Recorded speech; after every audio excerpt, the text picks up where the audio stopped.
Gents, I just want to pause the episode for a moment to let you know about the Strong Men of Value Academy.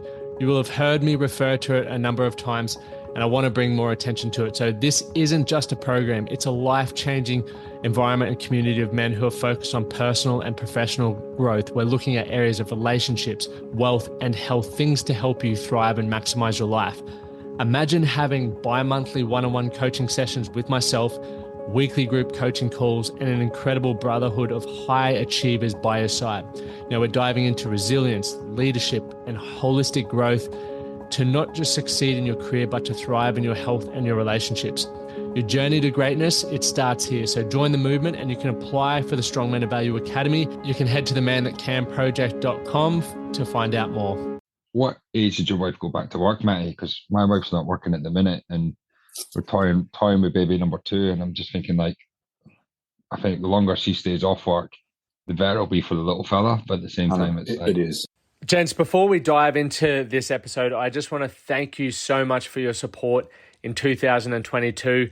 It's been such a fun year. We've had so many incredible guests. I've got to connect with so many of you for listening, and your support is truly, truly valuable. I want to ask you one thing this Christmas. If you have got value from it and you've taken time to leave a review, I ask that you share this podcast with just one mate. Just one mate. Think of a mate that you feel would get value from any of the episodes that you've listened to this year, and share it to them and share why or what you learned from it and what you feel they may gain some value from. That would help me this Christmas, and also the gift of giving. The cool thing about today's podcast, we invited some members who are fathers, expecting to be fathers, and new fathers on the call to share tips, experiences, and also ask questions and share challenges around what fatherhood is like. And I'm not a dad myself, but I sat in on this one, and there was so much value and so many things that I didn't even really understand or consider about being a parent. So I know the men got a lot of value. And if you like this episode and you feel that more value is there to be had, check out the Strong Men of Value Academy. You can head over to themanthatcanproject.com and check out our memberships tab. And I look forward to working with you in 2023. Have a great Christmas and enjoy this episode.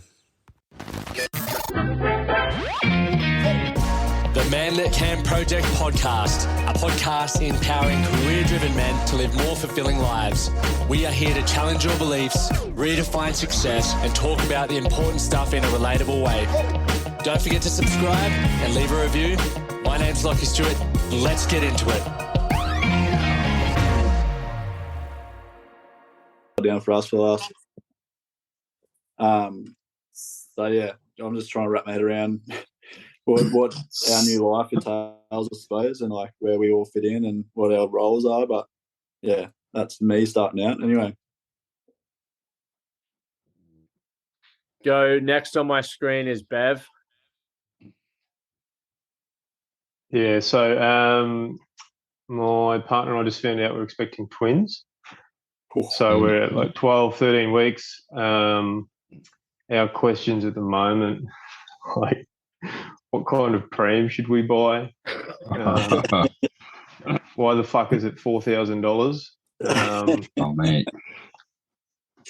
You need to buy about 25% of the things you think you need. The rest of I would agree with that comment. Yeah, I've heard that from everyone so far. So thanks, Matty. But yeah, so I think for us, it's going to be pretty dependent on the routine that we set up early on. So any tips we can prepare for, both shift workers, we've done fly in, fly out. So hopefully fatigue doesn't change too much. But yeah, really conscious of the routine and what we're going to be doing, so we can keep on top of it. The only thing with routine, mate, I'd say routine is king. It'll be to the detriment of family and friends when you say no so many times. But kids' routine is king, because if you throw their sleep out, you're paying for it for the next, however long.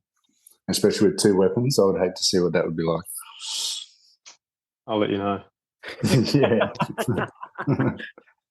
Just FaceTime me, mate, when it's all going down. Yeah. Matty. Mate, I've only got one 4-year-old boy. He just turned 4 a week ago. He's bloody brilliant.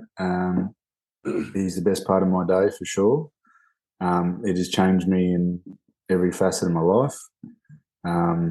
All good, nothing negative. If you've just had a baby or you're about to have one, and obviously the time thing, you think you've got no time when you don't have children. Like I know I used to say it all the time, I'm so busy, I don't have time for that. And then you have children, you're like, I actually had a fucking shitload of time. And I was just wasting it. So if you're about to have one, use every week you've got left wisely. We may look to have a... Can I ask a quick question? Sorry, as someone without a kid, what were some, I guess, pockets of time that you realised you had that, I guess, stood out for you? The biggest thing is just being able to make a decision and go do something, right? Like I want to go on a holiday next week, or there's a cheap holiday, or go out for dinner or whatever. Like your life becomes planned, it becomes a calendar. So the spontaneity, I guess, can go a little bit, especially when they're young. When he's now 4, then you wake up on a weekend and you can play around with it. He doesn't sleep during the day, for example, so you've got more flexibility and whatever. But in the forefront of your mind, you've still got a human, so you got to. Every single car trip is longer.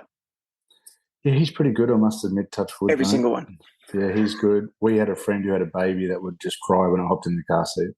And they would have to put music up loud and just let it cry out. They couldn't do anything about it. So they're all different weapons. But he touch wood, he's really good. But my wife and I talked about it the night, and there's some luck involved, but there's also a lot of hard work that we're reflecting upon the last 4 years, that both on ourselves and learnings, and then the time that we give him.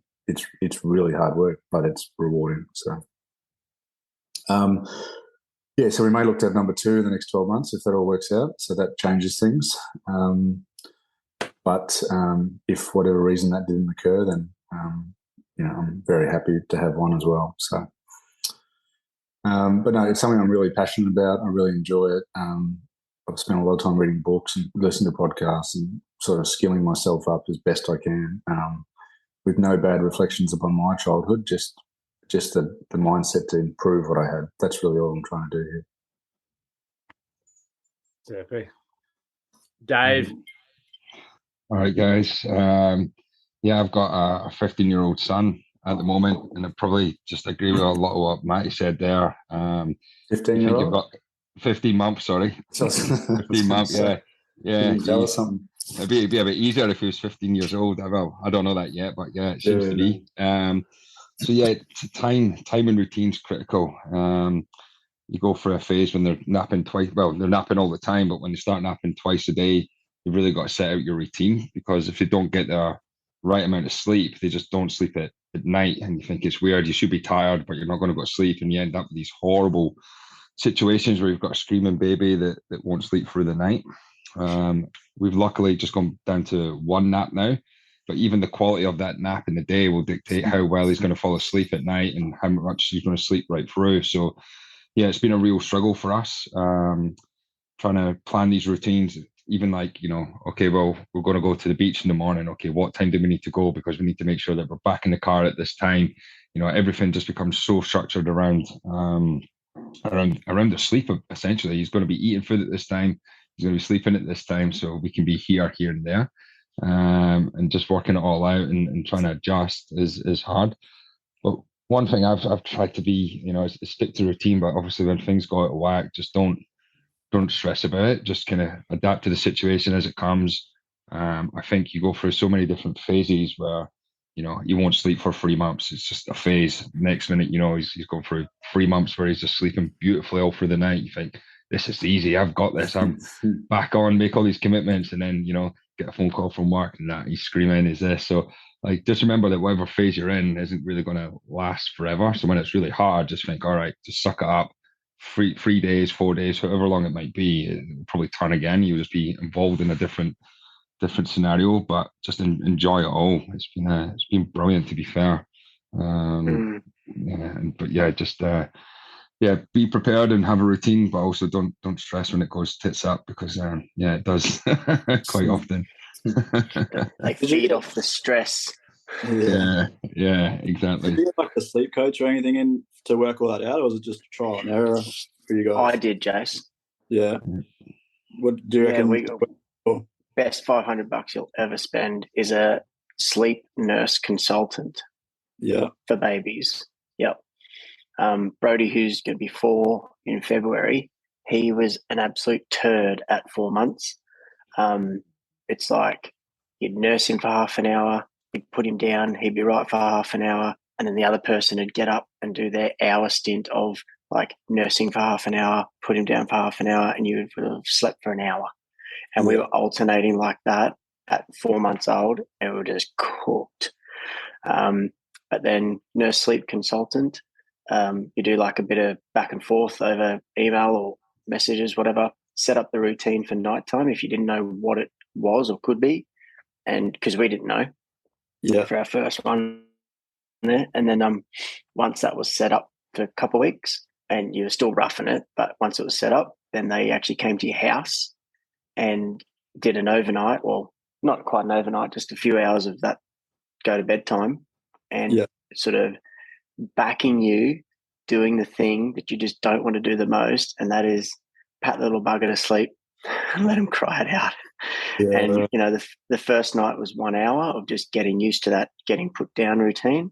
The next lunch nap was 20 minutes of torture, and then the very next night 5 minutes, boom, out and slept through.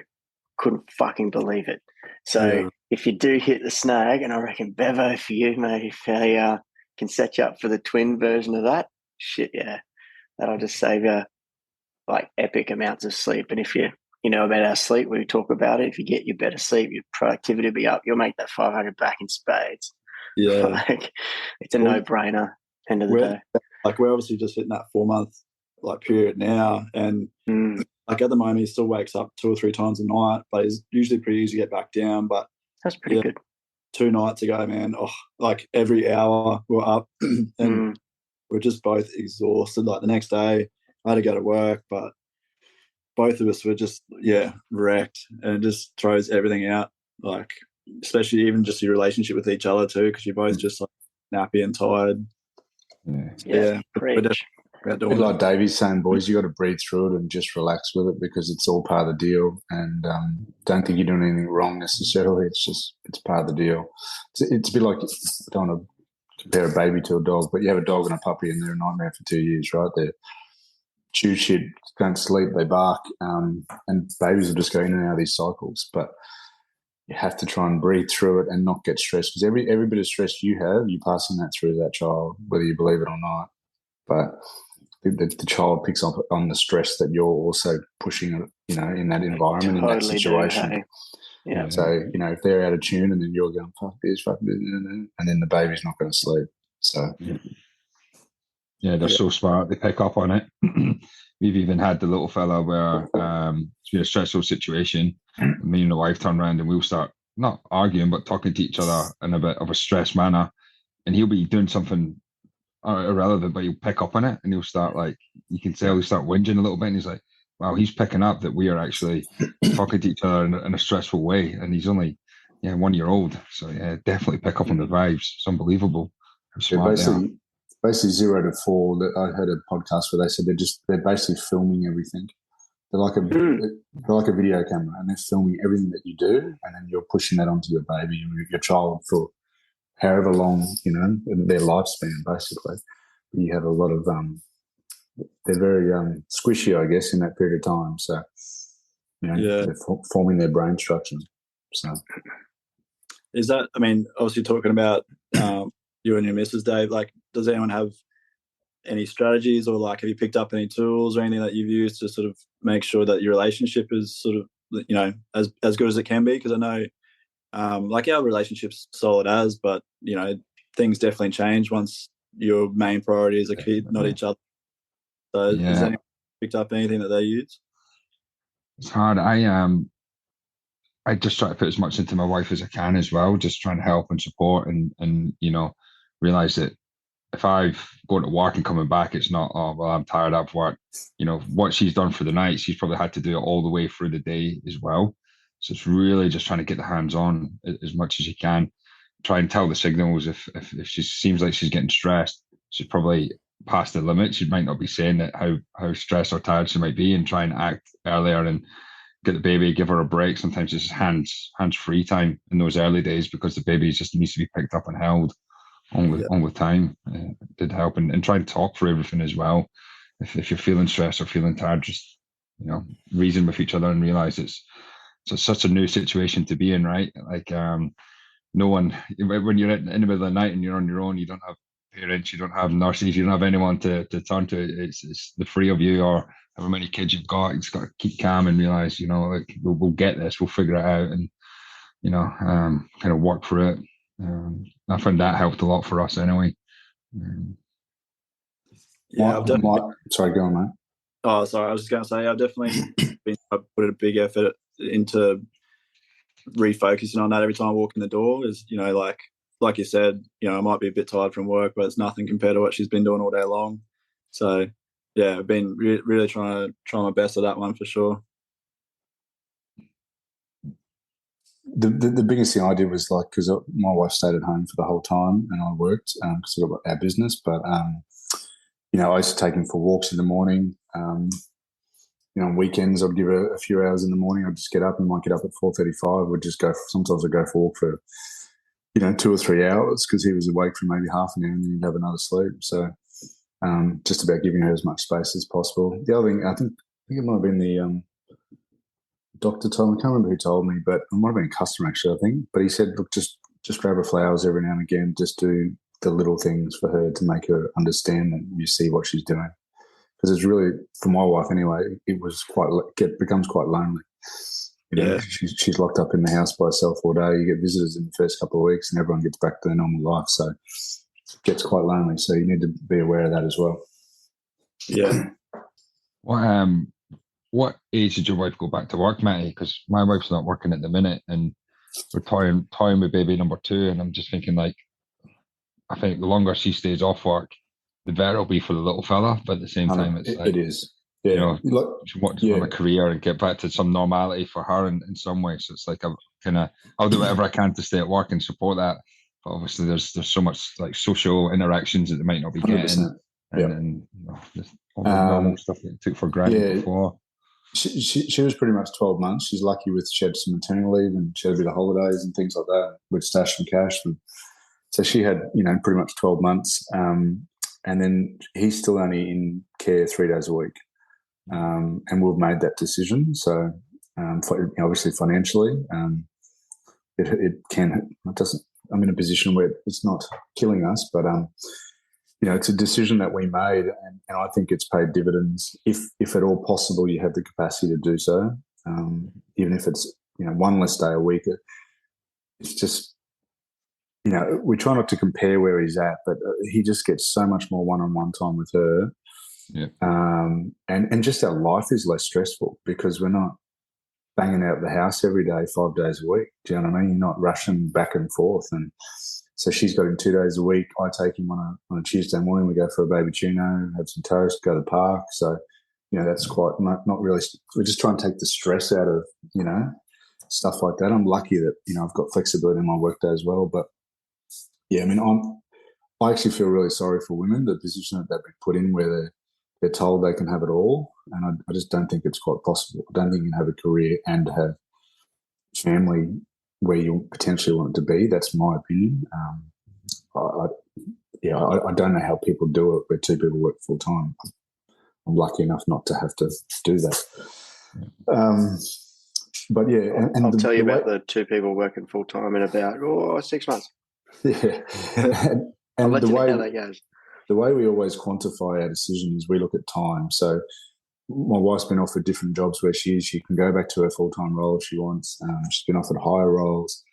But all I say to her is, okay, well, you're going to go 4 days a week. So William's got 1 year left to school. That's 50 days you don't get with him.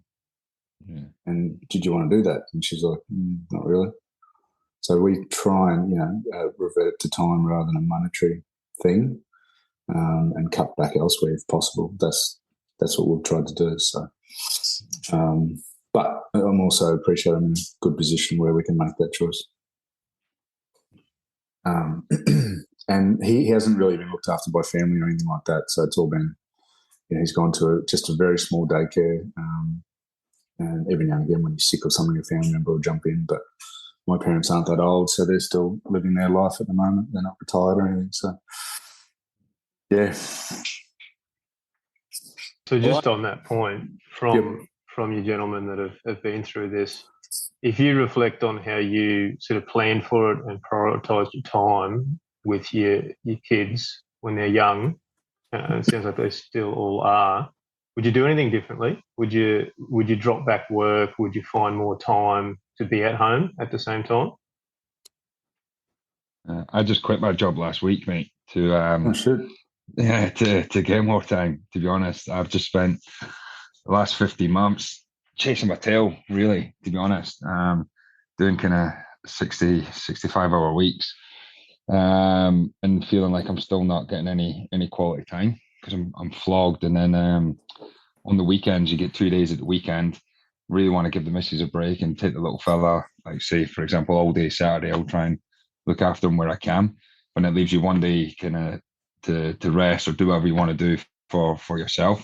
So just found it was, like I say, not a lot of time and not enough quality time either. So I would just make sure that you make sure you get a decent balance. And I don't know what your work situation is like, but maybe have an upfront conversation with them and say, like, these are the hours I want to work, or what how can we make this work? I've had a few conversations with a lot of my staff members over the last sort of 15 months. Now my eyes have been open and trying to be a lot more flexible with their routines. If they want to drop their kids off at school, for example, in the morning, I would say, yeah, definitely lock it in, because I just know now how important that is. And you see those guys coming to work that day and they're walking on air, mate. They're so happy because they've had that quality time.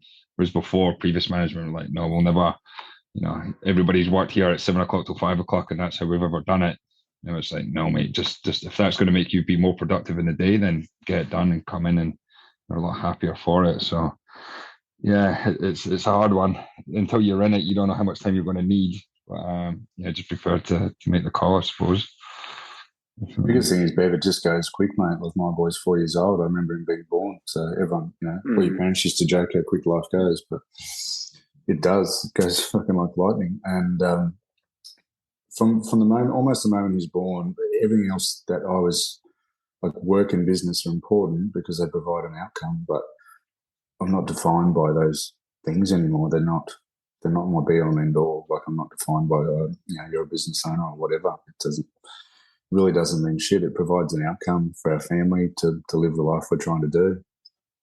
And he and your wife become the most important thing. So for me anyway, it changes your mind.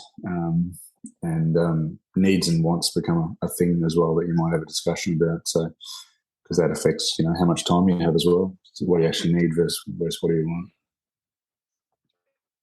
Yeah, it's a funny juggling act, because I wanted to keep playing the golf, or at least get into it again since Brody was born. And I'm like, shit, I can't do weekend versions of that. So I went and twizzled the work situation, and I've just still wearing the kit from today. Happy Tuesday. Got out there and had a hit, but I'm home by 5:30. So I'm still getting a little bit of column A, making sure I'm home for column B stuff, and column C work doesn't matter. Like, they sort of say, oh, why do you have to play golf during work hours? I'm like, because I don't want to do it on the weekend. Deal with it. But, that's how I wanted to set it up. So I'm in a position where I can do that. And I think, Bevo, you can do some of that yourself soon enough, can't you, mate, with your little entrepreneurial stuff, you can. Yeah, it's a bit of a loaded question for me, Scotty, because I'm sort of writing the book for what I want moving forwards and how much I'm going to commit to. And we're very fortunate with maternity leave and our position. So I'm trying to not learn the lesson the hard way, because otherwise I'll get caught up in work and it'll take over. So you'll know though. So you'll get through it, and you'll have two bundles of like starry-eyed sitting in front of you, and you'll be like, shit, I'm stuck here. I want to stay forever. And then they're shit for a time, and you'll want to go to work. and then you'll start to get the scales out, and you're like, how much home time do I want versus how much do I need and want to go to work as well. And if you've got the actual strings and you can play that sort of puppeteering on those scales, you'll be able to do whatever you want, and you'll know how much time you want at home, which is pretty cool. Yeah, and you'll just get that's that the conversation feel. we've had that conversation about, because I'm technically still on unpaid leave from my mining job, and we talked about, do I go back, transfer to Brisbane, and our decision, I'll stick with the business. Like, it looks like it's growing, so that's all good, but it actually can provide me more flexibility to be at home more and help out more. So that's sort of the course we're taking at the moment. I think any existing dad would tell you to have as much flexibility as you can. I couldn't imagine all the working 9 to 5. All the 9 to 5. Couldn't imagine. No. Yeah. Twins. I got a new job recently, and it's meant that I can sort of I'm still meant to be at work for 8 hours, whatever, but I've got a bit more flexibility in knowing breathing down my neck and exactly what those hours look like. So today, my wife is starting to come down with some sort of sickness, and our little fella, his needles were booked in for today. So yeah, it was great because I ended up getting a chance to drop in and take him for his needles and take him to the doctor, and then drop him back with his mum. So that sort of stuff is priceless. Whereas before now, most of my jobs, I would have no chance of doing that during the day. I either took the whole day off or I wouldn't be able to help out. So yeah, that flexibility thing's a huge thing for me now too, that I'm just starting to realise. And to be honest, if you can't find a job now with flexibility, then they're a bunch of pricks. And a bit like Dave, after I had my child, my view of the world changed a lot in regards to my staff. I tell them to do canteen duty, go to sports days, do drop-offs. I got one guy who had to leave at 2:45 every day to pick up his child. Pick up no problem. I say yes to probably 95% of the requests that I get, because I realise that I would want to be doing the same thing as well. And a bit like Dave, that the guys are absolutely more productive when you give them some rope. It gets paid back in spades on the other end of it as well. So, but yeah, you should be able to have conversations with employers these days about this sort of stuff, because it's becoming normal, or we're trying to make it become normal. I think that other thing that's saying there too, Scott, about weekends is a big one for me. I've been finding recently. I think my biggest probably hurdle since in the last 4 months is that loss of freedom and the spontaneity that you're talking about before as well. Because one of my things is golf as well. Terrible at it, but love playing.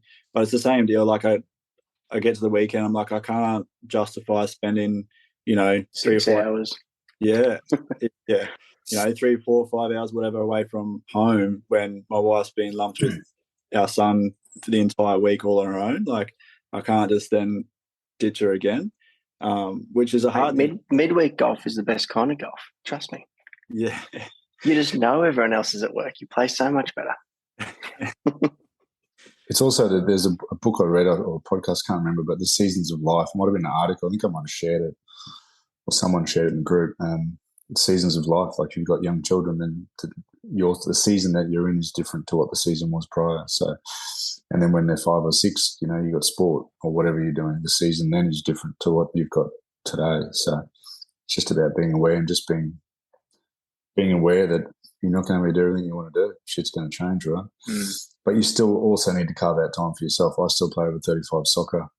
That's a non-negotiable. Gives me 3-4 hours a week. We have a laugh with the boys. So, and my wife encourages things like that. So, it's a two-way street as well. Yeah, for sure. I think that's what it comes down to is that conversation, I suppose, with your partner about what you both need and to be happy and for you that time that you need to carve out for yourself, and then obviously what the expectation is from the other person as well. So yeah, communication's been a big one for us in the last 4 months, that's for sure.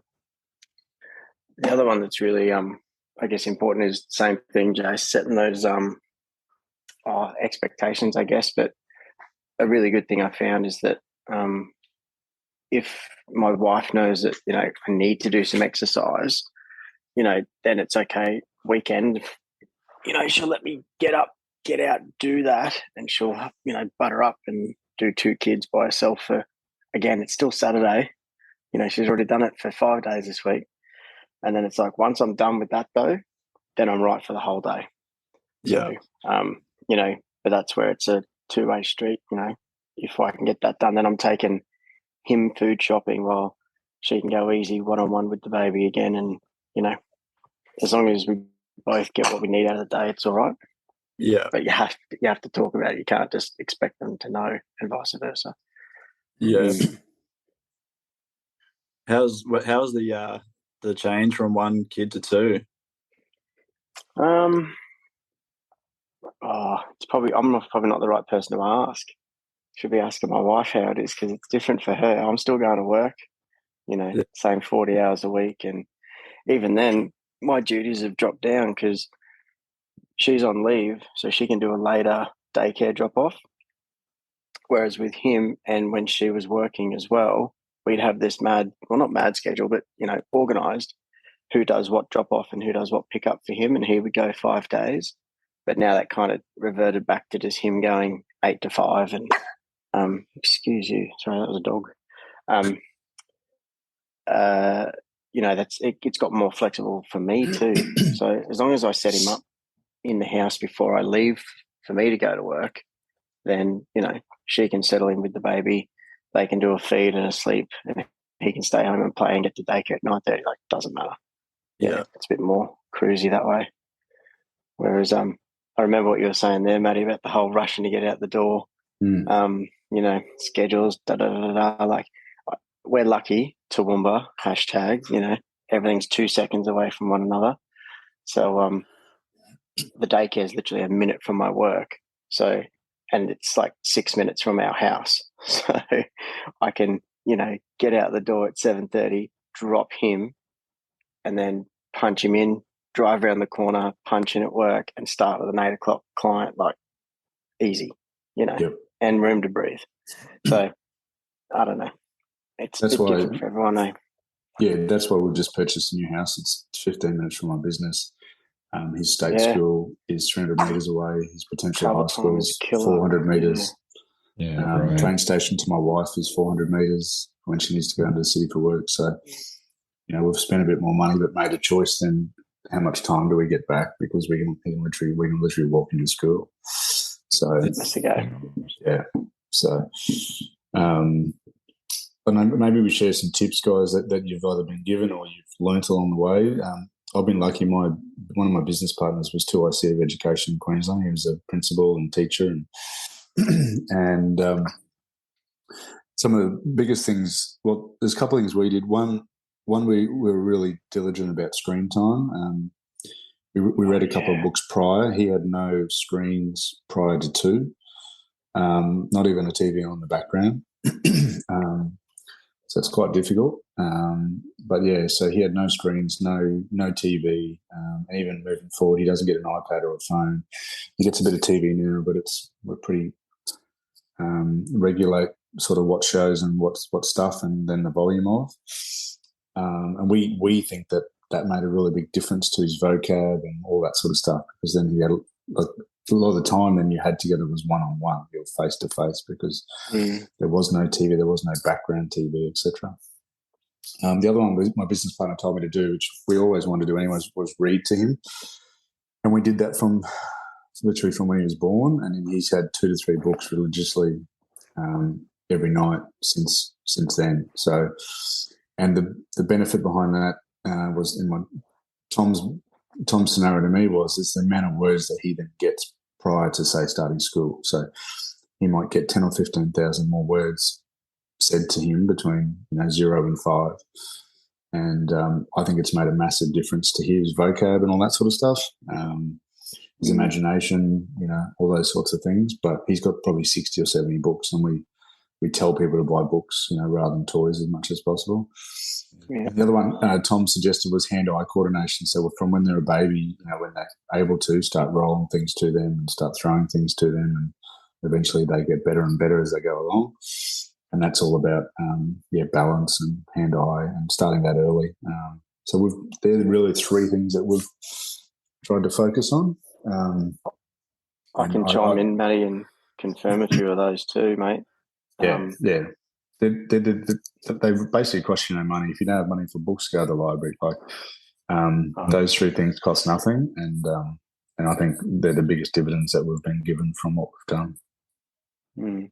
I've got the other side of the coin for the TV one, because I think he's a pretty early riser, little bugger, and I think he might have been 3, and he'd just get up, and we fell into the trap of turning the telly on, and we'd still sleep, and he'd just be watching whatever shit you could put on a streaming service. It wasn't horrible, but it was like Paw Patrol or something semi-cartoony, educational. Except now he's turning 4 soon, and he's just feral-headed after watching some telly. Trying to toilet train him as well, and he already lived in his own piss and shit. Like, he loves it. He's just a boy. He'll just stay and play, and didn't even care that he'd sawed himself ever. Except when we're trying to train him as well, and there was a TV in front of him, hopeless. Absolutely off with the fairies. And then you turn the bastard thing off, and he just turns into the devil child. Just absolute.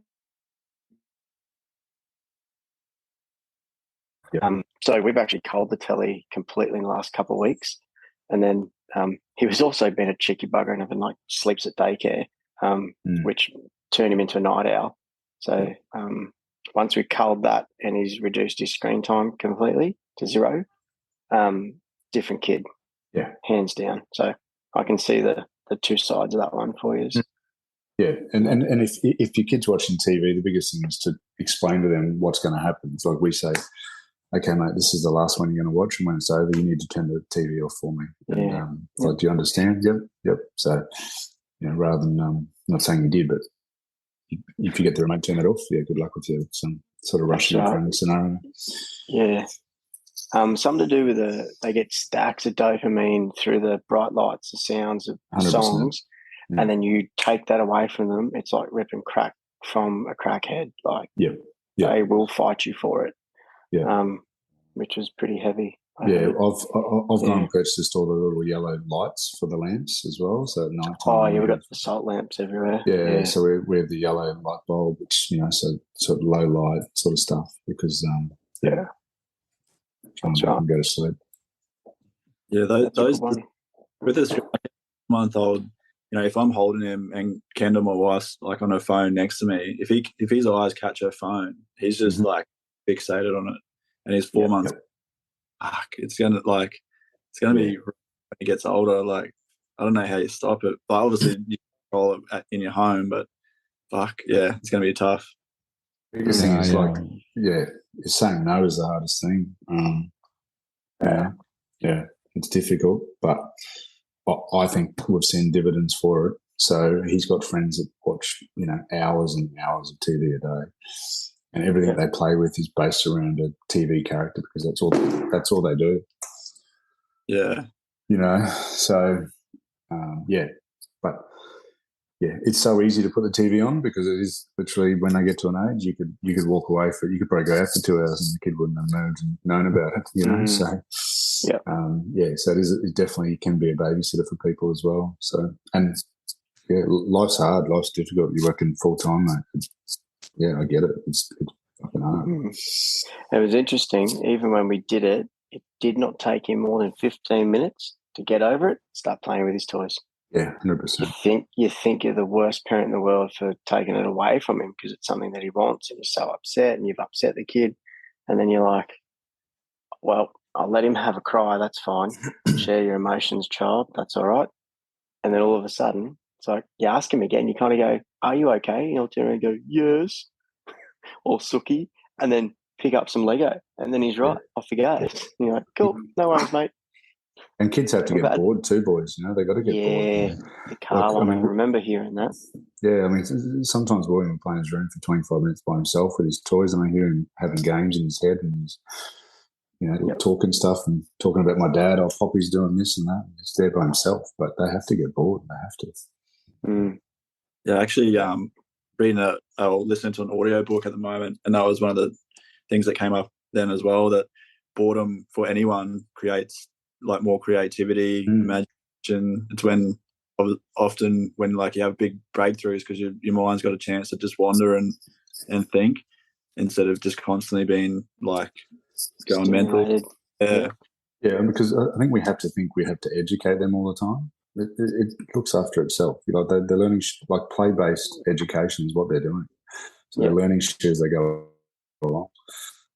You know, so you don't have to nothing like all these apps that people use.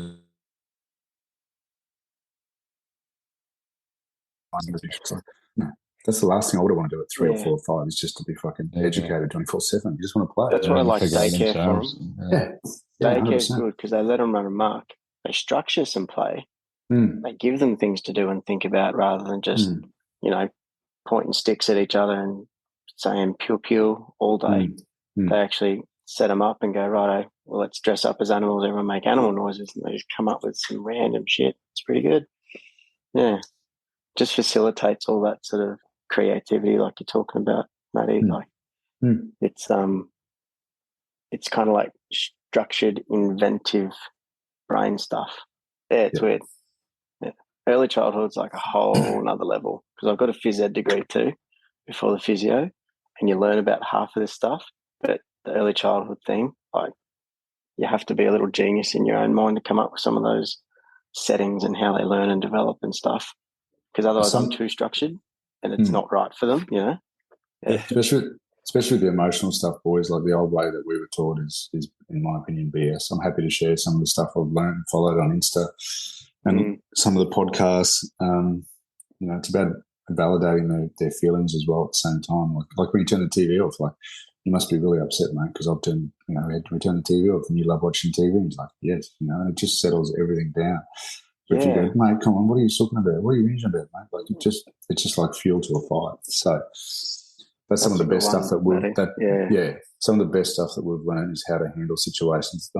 We had people over here for Chrissy on Sunday. He was swimming in the pool. He was just completely smashed.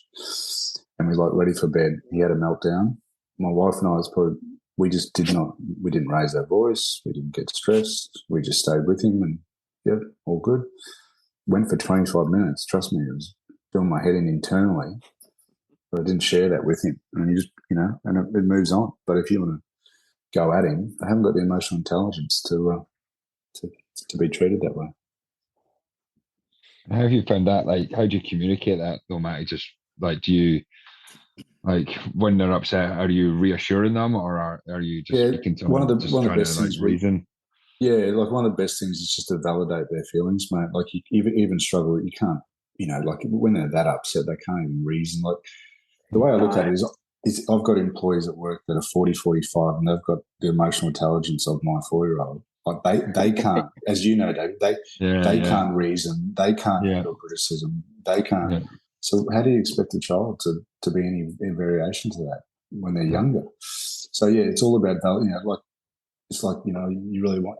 I'm sure you really want another lolly, mate, because you love those lollies, don't you? And he's like, yeah, Daddy, I do. It's like, well, you know we don't have them all the time, and you're having a conversation. We've always tried to speak to him like he's an adult. Yeah. There's no baby chat, and again, I think his vocab is because of that. You know, we've always spoken to him like an adult. We've always had, you know, we had to put our cat down last year, had to put the dog down last week. We have those conversations because I think they're also smarter than what we give them credit for at the same time. Oh, for sure. Yeah. So, not, you know, obviously we don't load him up and tell him the dog died, and you know, we tell him he died, but in an appropriate manner. But I'll chuck it on the circle. There's quite a few people I follow on Insta, and they give you a lot of scenarios, mate, where she'll say like, "This is happening. Okay, well, this is how we handle it." Yeah, awesome. And to be honest, my wife was streets ahead of me, and I'd probably like to think I'm equal now, but it's taken me a fair while. And the other night, we both said to each other on Monday that was the best. So you keep thinking that, Matty. Hey?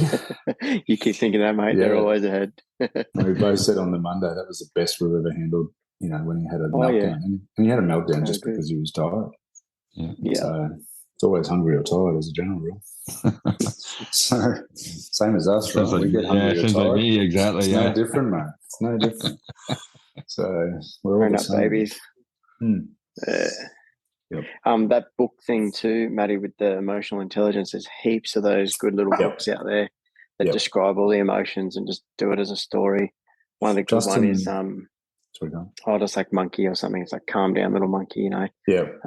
He spilt his ice cream and, you know, the kid catches on. He's like, oh no, he spilt his ice cream, and, you know, it just reads through all the emotions, but it's what you can do as little strategies to calm down and stuff. Yeah, like kids drop a bolt, you know, a glass of milk or something, you know, people lose their shit. It's like, okay, mate, we'll get a cloth and we'll clean it up. It happens. Daddy does it, you know. Because you're not going to achieve anything yelling at someone when you're in an emotional state. Justin Coulson's a really good one, gents. And Bev, all you guys might get something out of it. I think it's about $100 a year, $150. And there's just videos. There's, anything we're talking about here, he has stuff on, and he sort of plays a bit like how I'm talking, how we've done it, how we've learned, I guess. So I really like him. He's based in Brizzy, but he's just got a whole back end online where you can go in any time and watch a video. You can pull an article. You can pull whatever. I'm sure it's about $150 a year or something like that. But it's well worth it. And sometimes I think he has a lifetime thing where my wife got, might have been $200 and you never have to pay it again. So, but yeah, he's got 6 kids, so he's in the trenches. Jesus. I don't know how you do it. Oh yeah. It's fucking, my name was one of 8. Fuck if I know how that went down. So, in a 2-bedroom house, you know. That's how it went down. There was enough bedrooms. Couldn't get away from it. There was, mate. Yeah, 100%. And Matty, would you be able to share all of those links and like even the Instagram pages of the people that you follow and books and whatnot? It might be a quite lengthy post for you, but I think that's fine. Yeah, useful resource. Yep, for sure. Mate, you're going to drop the knowledge on us, Lockie. You're just going to do your little announcement now, like little gender reveal for us, mate, or something. Yeah, you ready to go? His bloody sausages and whatnot. I'm full as a bishop's ball sack, mate. I've got nothing. I just thought it was it was awesome listening in to what you guys had to say and perspectives and whatnot, because I've spoken to a few people over the last month and I'm like, I don't have any, I'm not the expert at this shit. So it was cool to you guys share that, and I thought it was awesome to listen to. No worries. I have one more question, actually. It's a long shot, but my girlfriend is Chilean, so she speaks Spanish as her first language. Has anybody got any experience raising bilingual kids? Like you speak Spanish in the kitchen? Yeah, I does with Spanish in the bedroom and English in the kitchen.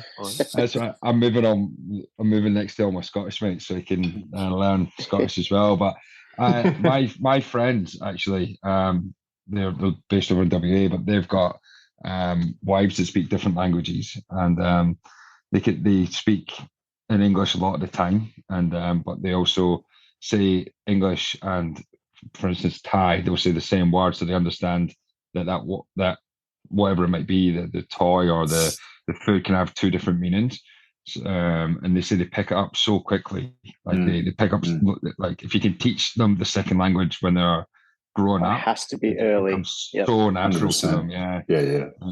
Like it's and I've got a few employees at work who have come from different countries over here, and they'll kids are all just at the age where they're going to school, so the kids are all speaking English at school, but they only speak Korean or Spanish or whatever at home. And they're now getting to the age where like 7 and 8, and they're like really fluent and properly bilingual as well.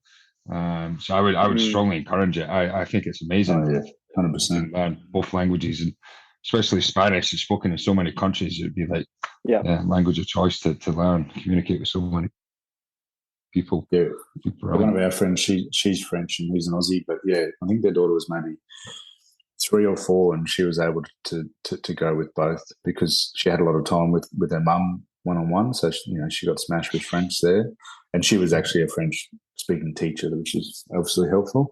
And then they moved back to France, I think maybe when the kid was 4 or 5, and she knew everything. So, but 100%. I mean, that's the best time for their brain to suck that up like a vacuum for sure. Yeah, that's what we're planning to do.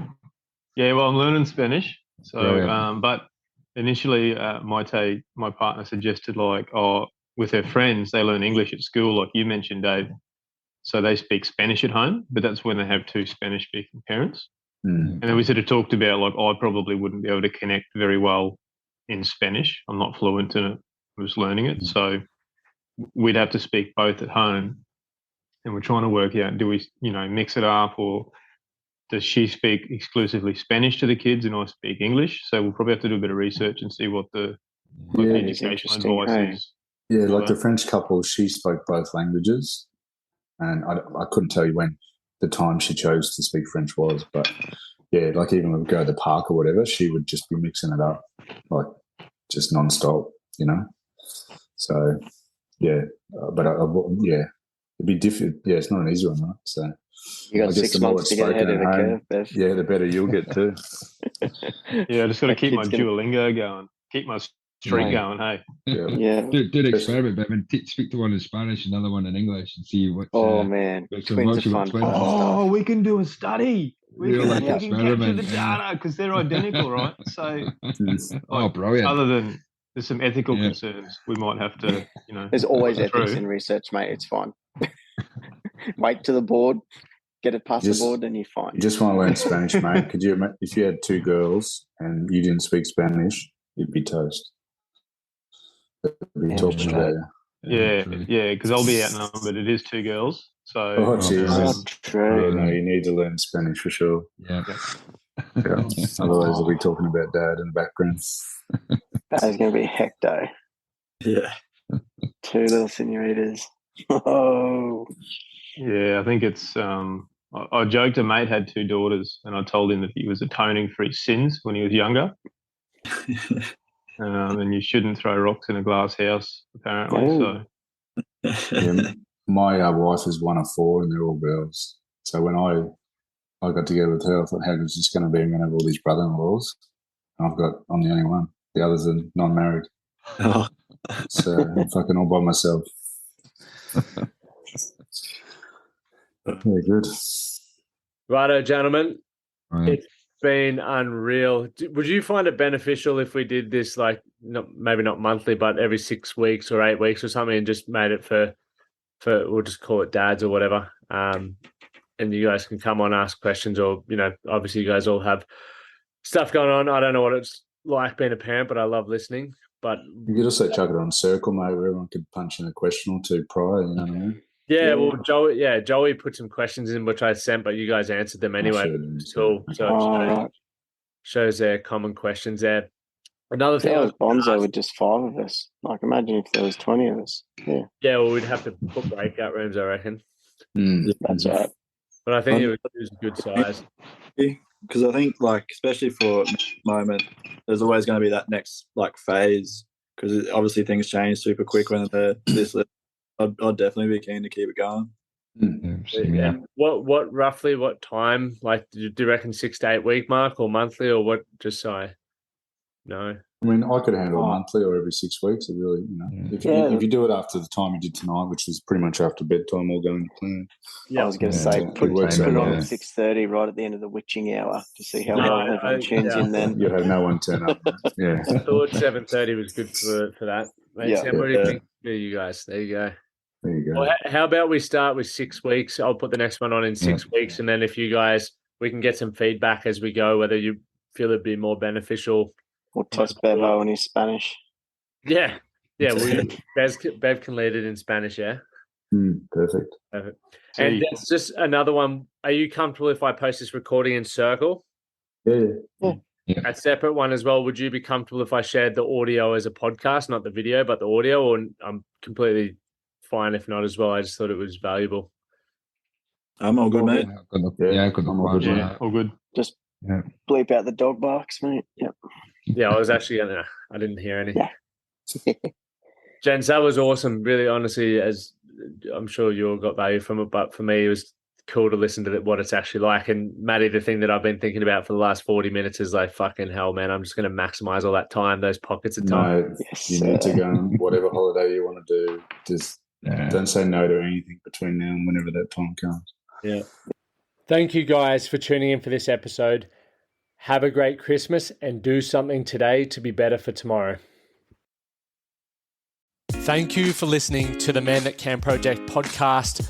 My name is Lachlan Stuart, and I hope you enjoyed this episode and found it helpful. If you did, please take a moment to rate and review the Man That Can Project on your favorite podcast platform.